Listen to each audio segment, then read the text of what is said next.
예배하는 모든 성도님들에게 하나님께서 한없는 은혜와 평강으로 여러분 삶을 충만하게 채워주실 것을 믿습니다. 우리 옆 사람과 인사하겠어요. 잘 나오셨습니다. 은혜 받으십시오. 은혜 받으세요. 예, 왔다가 그냥 가시면 안 돼요. 꼭 하나님 은혜 받으셔야 돼요. 이번에 여러분 어제 그 펜싱 사부르 경기 보셨어요? 야, 그 오상욱 선수 금메달 너무 극적으로. 저는 14대 5까지 탁 돼가지고 금메달 따겠다 싶었는데 점점 그 오심 편파 판정은 계속 하더라고. 또 14대 11까지 쫓아왔어. 그래서 이거 잘못되는 거 아니야 그랬는데 마지막에 탁 금메달 따는데 너무나 감동이에요. 김우민 선수도 그래요.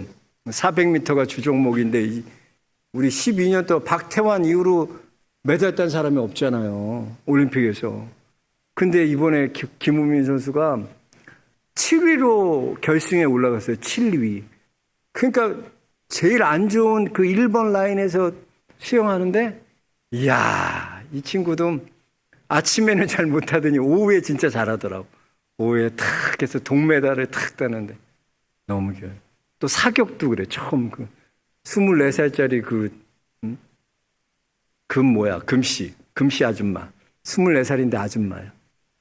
근데 걔는 너무 잘하다. 다들 여러분 그 메달 하나 따려고 4년을 그렇게 요즘 태능이 아니라 여기 진천이죠. 진천 국가대표 거기 훈련장에서 4년 동안 우리 저기도 국가대표 나올 수 있어요. 우리 고3에 임도성이라고 있어요. 도성이 레슬링. 걔가 이제 가능성 나. 이제 걔 국가대표 되면 우리 여기 걸어놓는다 플랜카드. 임도성. 근데 요즘은 저 어릴 때만 해도 여러분 굉장히 올림픽이 대단하지 않았어요? 그 올림픽 볼 스포츠가 별로 없었으니까 4년마다 열리는 이 올림픽이 되게 막 기대가 되고요. 막 선수들도 막 되게 많이 보냈어요. 300명 넘게 보내고 이번에 보니까 148명 보냈더라고. 목표가 금메달 5개래요. 와, 너무나 충격이었어. 그만큼 관심이 없어진 거야, 올림픽에. 예전 같은 그런 관심이 아닌 것. 뭐 UFC라든가 축구라든가 EPL이든 우리 독일 리그 영국 리그 이런 데는 막 관심 있는데 올림픽이 점점점 소외받는 것 같아요.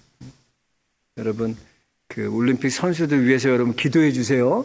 4년 동안 땀 흘렸는데 최선을 다할 수 있도록 실수하지 않도록 여러분 끝까지 여러분 경기 마칠 수 있도록 여러분 기도해 주시기 바랍니다. 오늘 사도 바울의 전생애를 한 구절로 표현한다, 요약해 본다라면요. 오늘 본문 14절의 말씀으로 요약할 수 있을 것 같아요. 이게 사도 바울의 전생애였다라고 말할 수 있을 것 같습니다. 우리 14절 말씀 다시 한번 읽어보겠습니다. 14절입니다. 표대를 향하여 그리스도 예수 안에서 하나님이 위에서 부르신 부르심의 상을 위하여 달려가노라 그랬어요. 사도 바울을 보면요. 사도 바울은 명확한 목표를 가지고 전심전력하여 흔들림 없이 어떠한 어려움과 고난이 올지라도 그거 다 이겨내고 외로워도 슬퍼도 나는 안 울어. 그 노래처럼 달려가는 그 사도 바울의 모습을 우리는 이 한 절을 통해서 사도 바울의 생애가 이런 생애였구나라고 알 수 있습니다. 여러분 어떻게 사도 바울이 이렇게 명확한 그런 표대를 향해서 흔들리지 않고 달려갈 수 있었을까요? 오늘 이것을 가지고 좀 우리가 함께 생각해 보면서 우리 영락의 성도님들도 우리 표대를 향해서 여러분 흔들리지 않고 견고하게 끝까지 하늘 상급 바라보고 달려갈 수 있는 성도들 되시기 주의 이름 축복합니다. 그렇다면 우리가 어떻게 살아갈 때 이렇게 표대를 향하여 흔들리지 않고 달려갈 수 있을까요? 먼저 생각해 볼 것은 이 사도 바울이요 표대를 향하여 끊임없이 끊임없이 이렇게 달려갈 수 있었던 이유는 무엇인가? 이 사도 바울은요, 최고의 가치를 발견했기 때문에 그렇습니다. 무슨 말이냐면 우리 8절 한번 봅시다. 8절에 보면 내 주 그리스도 예수를 아는 지식이 가장 고상하기 때문이다 라고 사도 바울은 고백하고 있어요. 여기서 여러분 고상하다라는 말을 한글로 보면 우리나라는 고상하다는 뜻이 뭐 어떤 거예요? 좀 우아하다 이 정도 아니에요? 좀 아름답다 고상하다 좀 우아하네 이 정도의 표현이잖아요. 근데 원어에 보면 이 원어를 보면 휘페르 에코라는 단어를 헬라어 쓰고 있거든요. 근데 이거는 무슨 말이냐면 그런 고상한 우아한 정도를 얘기하는 게 아니라 이 존재와 차원이 다른 탁월함을 말하는 거예요. 탁월한 무한한 가치를 얘기하는 거예요. 그러니까 이 세계에 존재하지 않는 새로운 것을, 새로운 가치를 발견했다는 거예요. 제가 저번 수요 예배에도 그 달에는 헬륨3라는 게 있다고 그랬잖아요. 그게요, 그거 헬륨3 우리가 한 100톤만 갖고 오면요, 온 지구상 70억 인구가 1년 동안 다 쓰고 남는 에너지가 거기에 있어. 근데 그거 우리가 그 가치를 이전에 몰랐다니까요. 그러니까 이것은 이 고상하다는 표현이 뭐냐면 이전에 알지 못했던 새로운 가치, 새로운 존재, 새로운 탁월함을 알게 되었다는 거예요. 그것이 고상하다라는 것입니다. 그래서 여러분, 사도 바울은요, 이 땅 가운데 발견할 수 없는 새로운 차원의 그 탁월함을 지금 발견했다는 거예요. 그것이 무엇입니까? 바로 예수 그리스도를 아는 지식이다라고 말하고 있습니다. 지금 사도 바울은요, 이것을 발견하고 심장이 벌렁벌렁거리고 막 흥분이 되고 기쁨이 넘치고 격양되어 있어요. 마치 밭에 감추인 보화를 발견한 후에 그 사람이 가서 자신의 모든 소유를 다 팔아서 그 밭을 사는 그 기쁨, 그 흥분된 모습을 우린 사도 바울에게서 볼 수 있는 겁니다. 사도 바울이 이런 어마어마한 것을 발견한 사도 바울은요, 이제껏 자기가 알고 있었던 모든 관심들이, 내가 알고 있었던 모든 가치들이 여기에 비하니까 이거 아무것도 아니구나, 헛것이구나, 헛된 거구나, 그걸 알게 되는 거예요. 그래서 사도 바울이요, 최고의 가치를 발견하니까 여지껏 내가 가치 있다고 생각했던 모든 것들이 다 버릴 수 있고 배설물처럼 여길 수 있는 거예요. 그래서 여러분, 우리는요, 사도 바울이 모든 것을 버리고 배설물처럼 여긴 것에 관심을 갖지만 사실은요, 사도 바울은 가장 가치 있는 가장 귀한 것을 얻었기 때문에 나머지는 다 버릴 수 있는 거예요. 그 가치를 얻었기 때문에 최고의 가치를 발견해서 다 버릴 수 있는 거예요. 그래서 사도 바울은 지금까지는 자신의 의로 살아간다는 거 생각했어요. 그래서 우리가 읽지는 않았지만 그 앞에 5절에 보니까 사도 바울이 자기의 자랑을 얘기해요. 뭘 자랑하냐? 나는 8일 만에 할례를 받았다라는 거예요. 그러니까 여러분, 유대인들도요, 두 종류가 있습니다. 하나는 태어나면서부터 유대인이 되는 게 있고요, 하나는 유대인으로 개종한 유대인이 있는 거예요. 근데 사도 바울은 태어난 지 8일 만에 할례를 받았다는 것은 나는 태어날 때부터 유대인이었다는 거예요. 그러니까 나는 오리지널 유대인이라는 거예요. 날 때부터 유대인이었다는 거예요. 또 자신을 뭐라고 표현하냐? 5절에 보니까 베냐민 지파라고 드러내요. 뭐 굳이 베냐민 지파를 드러내나? 왜 드러내냐면 여러분, 이스라엘이요, 솔로몬 시대 이후에 두 나라로 갈라져요. 그래서 솔로몬 이후에는 남유다와 북이스라엘이 생깁니다. 그러니까 남유다는 어느 계통이냐면 유다와 베냐민이 주축을 이루는 이 두 개 지파가 주축이 돼서 세운 나라가 남유다예요. 나머지 10나라가 세운 게 북이스라엘이에요. 그러니까 다윗의 후손으로 인정되는 지파는요, 유다와 베냐민, 이 남유다 후손들만 이 다윗의 후손으로 인정되는 거예요. 그러니까 자기의 정통성이 어디라는 거야? 나는 다윗의 후손이라는 거예요. 자기의 정통성을 강조하고 있는 거예요. 또 자기는 어떻다고 말합니까? 히브리인 중에 히브리인이다 그랬어요. 이것도요, 유대인도요, 그 자식이 히브리인이 되기 위해서는 양가 부모 중에 한 분은 꼭 히브리인이어야 돼. 유대인이어야 돼. 그래야 자녀가 유대인일 수 있어요. 근데 사도 바울은 히브리인 중에 히브리인이라는 것은 나의 부모, 양가 모두 부모가 다, 양 부모가 모두 다 히브리인이라는 거예요. 히브리인. 그만큼 자기의 정통성을 자랑하는 거예요. 또 자기는 뭐예요? 율법으로는 내가 바리새인이었다 그래요. 여러분, 바리새인 우습게 알면 안 돼요. 바리새인이요, 이 그리스를 이제 정복한 로마 제국이요, 이 헬레니즘 사상이 계속 그 로마 제국 시대에서도 이 헬레니즘이 거의 이어졌습니다. 근데 그 중에서 이 헬레니즘을 그대로 받아들이는 유대인이 있었어요. 그걸 친헬레니즘, 그 친헬라 유대인이라고 했어요. 또 한 유대인 계통이 있는데 이 유대인들은요, 정통적인 보수, 그러니까 정통 유대인들이에요. 절대로 받아들이지 않는 거예요. 그러니까 얘네들이 보면 제우스, 예루살렘에서 친헬라파가 예루살렘 그 성전에서 제우스 신상을 세워두고 거기에 절하고, 야, 말도 못할 끔찍한 짓을 이 친헬라파들이 하는 거예요. 그러니까 가만히 있겠어요, 정통 유대인들이요? 정통 유대인들과 이 하시dim이라는 율법주의자들, 아주 율법에 아주 정통한 이 사람들이 하나가 되어서 이 로마 제국과 이 헬레니즘을 받아들인 그 유대 헬라인들을 죽이기 시작해요.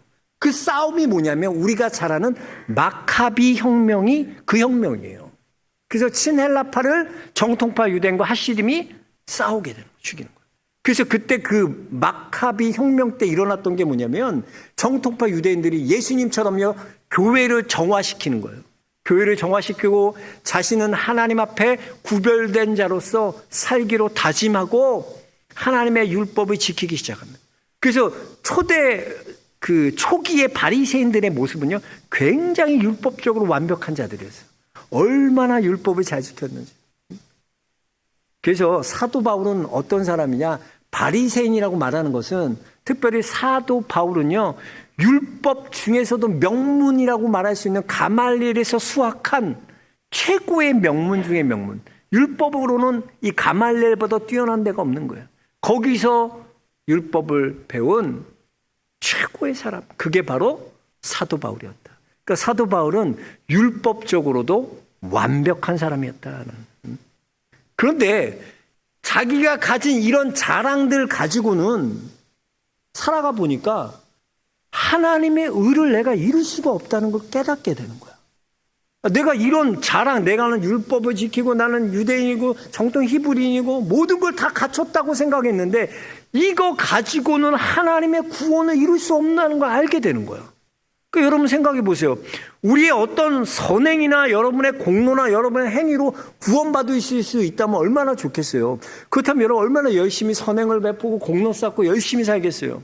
근데 그것을 어떤 것으로도 그거 하나님을 만족시킬 수 없다니까요. 여러분이 하는 선행, 여러분이 하는 공로, 여러분이 하는 착한 것이라고 생각하는 모든 것들을 아무리 많이 수많이 해도 하나님을 만족시킬 수 없어요. 구원을 이룰 수 없어요.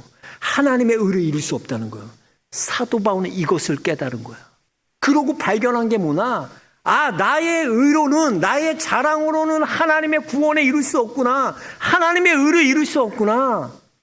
이것을 깨닫고 나는 하나님의 의로 구원받는구나. 아, 나의 구원은 하나님 의로 예수 그리스도 말미암아 구원받는구나. 이걸 알아버리니까 이보다 더 귀한 가치가 없는 거야. 이게 너무나 가치 있는 거예요. 여러분, 그래요. 그걸 아셔야 돼요. 히브리서 9장 27절에 보면 사람에게는 한 번 하나님께서 모든 사람에게 공평하게 해주시는 게 있는데 그게 뭐냐? 죽음이라는 거야. 죽음은 모든 사람에게 공평해요. 근데 우리는 죽으면 끝났다고 생각하잖아. 그잖아. 죽으면 끝이지 다. 그러니까 이 생에서 뭘 굴러도 뭐 이승이 났다고. 이 생에서 잘 살자, 잘 먹자. 아니야. 죽음이 끝이 아니라 그 후에는 히브리서 9장 27절에 보면 죽으면 사람에게 한번 정한 것이요 그 후로는 심판이 있으리니 그랬어요. 그러니까 죽었다고 끝이 아니라 그 후에 심판이 있다는 거야. 그럼 그 심판을 통과하는 기준이 뭐냐는 거야.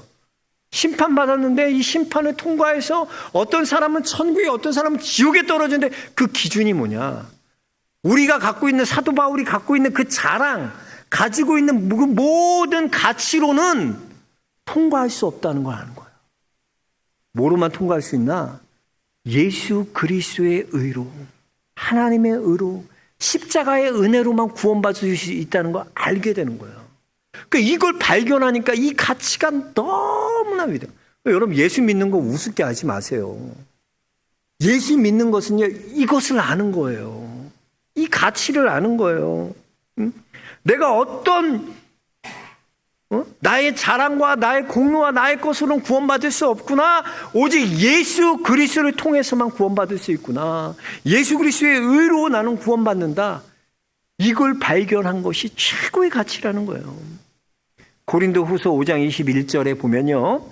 하나님이 죄를 알지도 못하신 이를 우리를 대신해서 죄로 삼으신 것은 우리로 하여금 그 안에서 하나님의 의가 되게 하려 하심이라 그랬어요. 자, 다시 한번 잘 들어보세요. 하나님이 죄를 알지도 못하신 이를, 그게 누구예요? 예수 그리스도예요.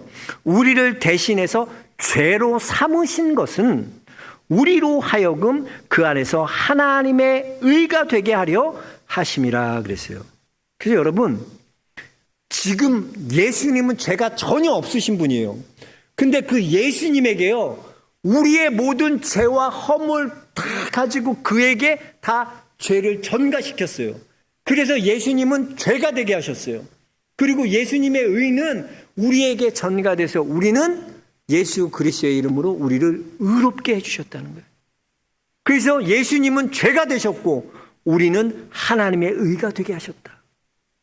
여러분 이게 얼마나 놀라운 가치인 줄 아세요? 이게 얼마나 대단한 건지 아세요? 우리가 구원받을 수 없는 존재가 이제는 구원받게 됐어. 왜? 예수 그리스도의 의가 우리 안에 있으니까. 죄는 다 어디가 있어? 예수께 있다는 거예요. 예수를 죄인 삼았다는 거예요. 그렇습니다, 여러분. 우리가 이것을 믿는 거예요. 예수님이 여러분의 죄를 위해 죽으셨어요. 예수님이 여러분의 모든 죄를 가져가셨어요. 더 이상 여러분은 죄인이 아니에요. 이제는 예수 그리스도의 의가 여러분에게 충만한 거예요. 어떤 자에게? 영접하는 거, 믿으면. 내가 이것을 믿으면, 그래서 영접하는 자, 곧 그 이름을 믿는 자들에게는 하나님의 자녀가 되는 권세를 주셨어요. 예수님을 나의 구주로 믿으면 이 놀라운 의가 우리 안에서 역사하는 거예요. 그러니까 사도 바울이 이거를 발견하니까 왜 사도 바울이, 우리는 그렇게 생각하죠. 사도 바울이 모든 것을 버리고 낮아지고 야 대단하다 생각하지만 사실은 뭐예요? 최고의 가치를 발견하니까 그게 가치 없어지는 거야. 이런 경험을 해봐요. 예수 그리스도의 그 구원보다 가치 있는 것이 없다는 걸 깨닫게 된 거야. 아, 나의 어떤 것으로든 구원받을 수 없는데 내가 이제는 예수 그리스도의 의로 그 십자가 은혜로 구원받는구나. 이걸 깨달아 버리니까요. 세상 것은 그냥 버려질 수 있는 거예요. 응? 여러분 그렇습니다. 사도 바울은 이런 위대한 가치를 발견한 사람이에요. 그래서 여러분 세상 것들이 하찮아지는 거예요. 여러분 왜 세상 것이 지금 아직도 그렇게 귀중합니까? 왜 돈과 명예와 내가 생각하는 어떤 것들이 왜 더 가치 있어요? 이 가치를 발견하지 못하게, 진정한 가치를 발견하지 못해서 그래요.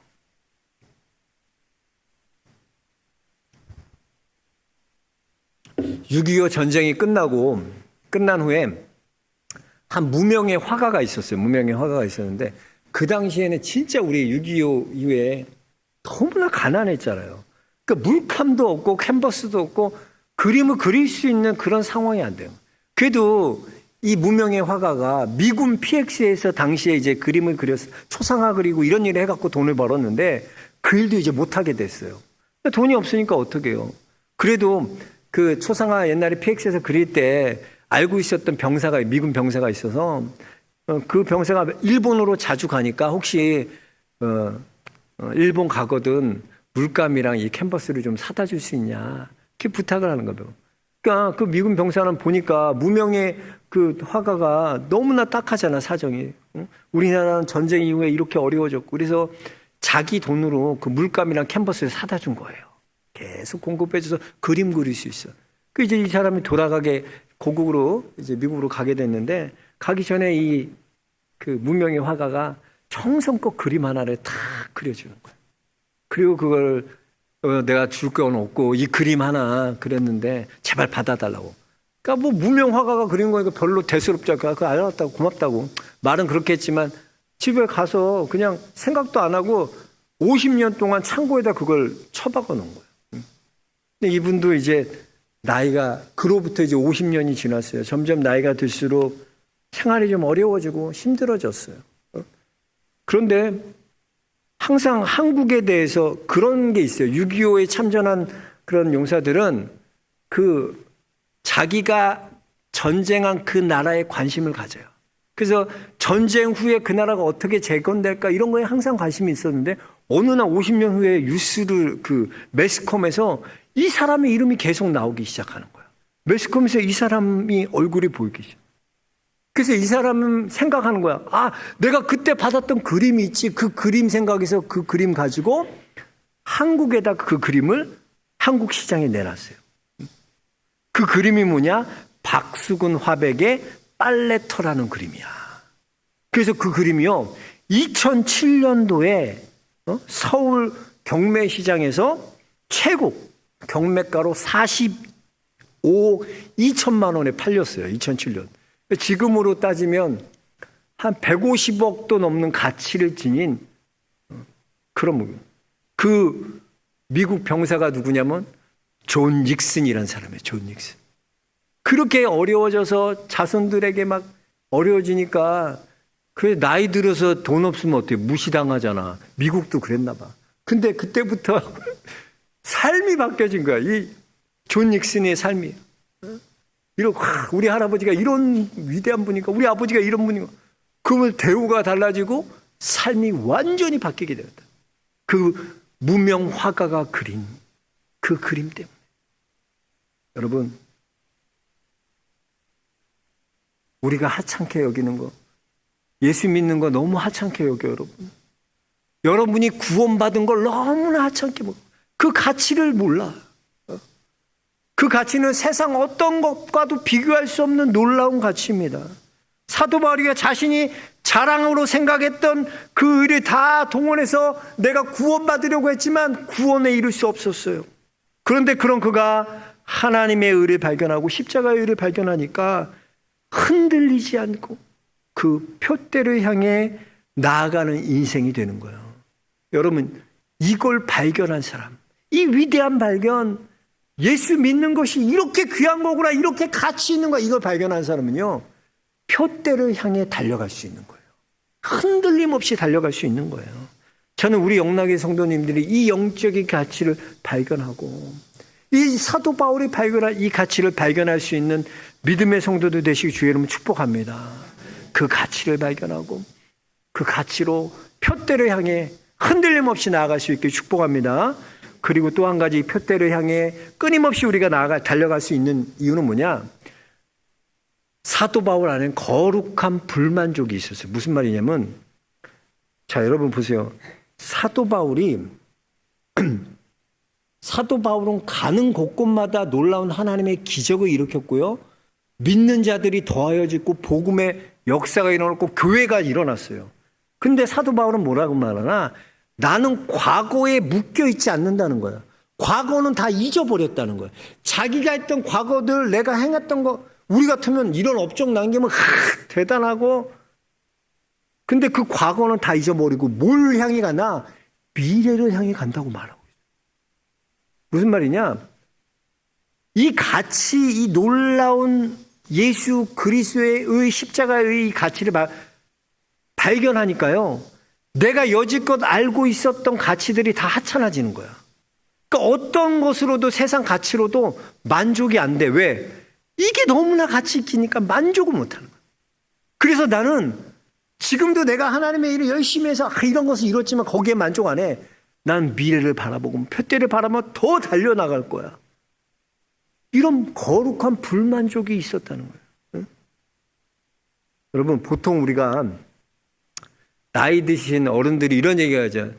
아휴, 나도 왕년에는 꽃 따올 때가 있었는데, 남자들이 나만 쫓아다닐 때가 있었는데, 또 왕년에는 나도 교회에서 내가 주방봉사 왕년에 한 20년 했잖아. 나 뭐 어떤 거 했잖아. 아니, 나이 들어서 얘기하면 요즘 얘기 안 해. 다 왕년에. 여러분, 근데 왜 지금은 할 수 없다고 생각하세요? 내가 왕년에 이렇게 했으면 그 과거에 묶여서 여러분, 과거에만 만족하고 과거 그리워하고 그렇게 살아야 합니까? 사도 바울은 그러지 않았어요. 내가 충분히 이뤘어요. 지금도 굿이에요. 그러나 사도 바울은 더 좋은 것을 향해, 표대를 향해 달려나가는 인생을 살았다. 여러분, 여호수아 보세요. 여호수아 14장에 보면 어떤 일이 일어나냐면, 우리가 잘 아는 갈렙이 85세 노인 됐어요. 지금 자기 나이가 85세 이상이다. 손 들어봐. 85세 이상. 만으로. 다 갈렙보다 어린 얼라들이잖아. 갈렙보다 얼라들. 갈렙은 85세 그 노인이 뭐라고 말하냐면, 여호수아에게 하나님이 약속하신 그 헤브론 산지 내게 달라고 말하는 거야. 85세 노인이 그 산을 내게, 이 산지를 내게 달라고 말하는 거예요.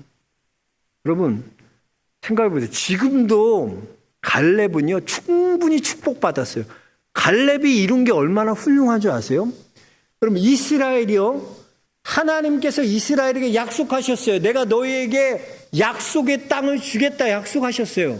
그런데 여러분, 가나안 1세대들, 처음 출애굽한 그 세대들은요, 다 광야에서 죽었어요. 한 명도 하나님의 약속의 성취를 못 봤다니까요. 1세대 중에서 유일하게 가나안 땅에 들어간 사람 2명밖에 없어요. 여호수아와 갈렙. 얼마나 큰 축복이에요.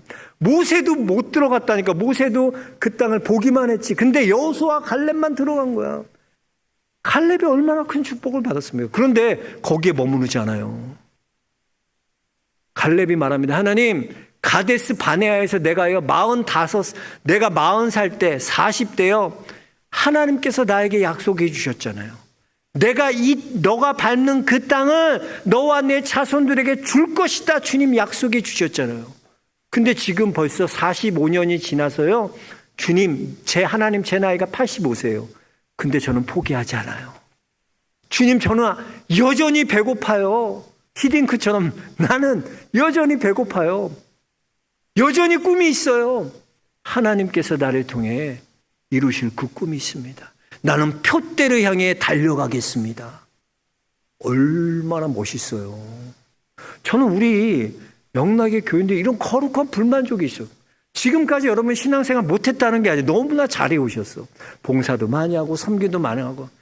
목사님 이제 내 나이에 뭘 해. 이제 나이도 듣고 나 뒷방 노인네처럼 그냥 교회 그렇게 있으면 되지 뭘 또 뭘 자꾸 하라 그래. 왜 나는 안 된다고 생각하세요? 사도 바울은요, 지금까지 사도 바울이 이룬 게 얼마나 많은지 몰라요. 근데 거기에 머무르지 않아요. 여전히 나는 표대를 향해 달려나가겠다. 그게 거룩한 불만족이야. 여러분 안에 이것이 있길 주의 이름 축복합니다. 여러분이 최고의 가치를 발견하면 더 그걸 위해서 달려가게 되어 있어요. 저는 우리 영락의 성도님들이 이 최고의 가치를 발견하고 그렇게 표대를 향하여 흔들리지 않고 달려갈 수 있게 주의 이름 축복합니다. 여러분 예수쟁이 된 거, 예수 믿는 거요, 우습게 알지 여기지 마세요. 하찮게 여기지 마세요. 사도 바울은 이것 때문에 모든 것을 다 버릴 수 있다고 생각했어. 이것 때문에 다른 것들은 다 똥으로 배설물로 여긴다 그랬어. 왜? 이 가치가 얼마나 이 세상에 존재하지 않는 놀라운 가치이기 때문에. 그것을 소유한 분이 여러분들이에요. 여러분들. 그 가치 붙들고 여러분 사도 바울과 같이 푯대를 향해 달려나갈 수 있는 우리 모두가 되시길 주의 이름으로 축원합니다. 하나님 감사합니다.